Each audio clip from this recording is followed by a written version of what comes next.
Sanxenxo queda como está e durante a Semana Santa situarase no nivel alto de restriccións. Así o propuxo hoxe o Comité Clínico que asesora a Xunta. Con 53 casos activos, a localidade enfróntase a ponte festiva coa hostalaría a medio gas, só con servizo en terrazas ao 50% de aforo. O Comité Clínico contempla tamén cambios no Concello de Meis, con 6 casos activos e unha incidencia acumulada a 7 días de entre 125 e 250. A partir deste venres, o municipio situarase no nivel medio. Iso tradúcese nunha reducción dos aforos na hostalaría, terá un 30% no interior e un 50% nas terrazas. O resto do mapa da nosa contorna sigue como estaba, con todos os concellos no nivel baixo. A evolución da pandemia no conxunto de Galicia, segundo din os expertos, é estable. Estamos en unha situación relativamente tranquila, se se pode decir así.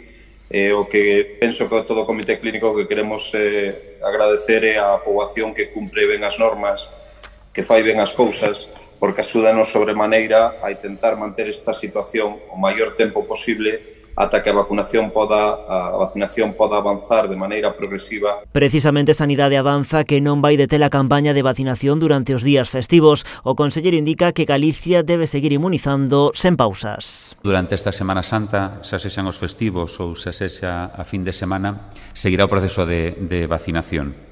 De momento, xa temos administradas 462.095 vacinas, hai 166.556 galegos que están vacinados con unha dose, esas son 147.759 os que teñen dúas doses postas. E coa vista posta na vacinación, Sanidade traballa na creación dun certificado digital informativo no que o usuario terá acceso a datos sobre a vacina e o lote que recibiu. O documento, segundo indica o conselleiro, mudarase polo europeo cando estea dispoñible. Cada vez que se realiza a administración dunha vacina ou se xenera un resultado negativo dunha PCR ou se produzca un alta nun proceso COVID, será posible xenerar este documento firmado digitalmente e que se almacenará no repositorio de documentos da Historia Clínica Electrónica que contén esa información. Este documento será o máis parecido ao certificado digital verde e cando exista a posibilidade técnica de substituílo por el, se hará de xeito inmediato. Poderase acceder ao certificado dende a aplicación Pascovid e tamén dende eSaúde e Sergas Móvil.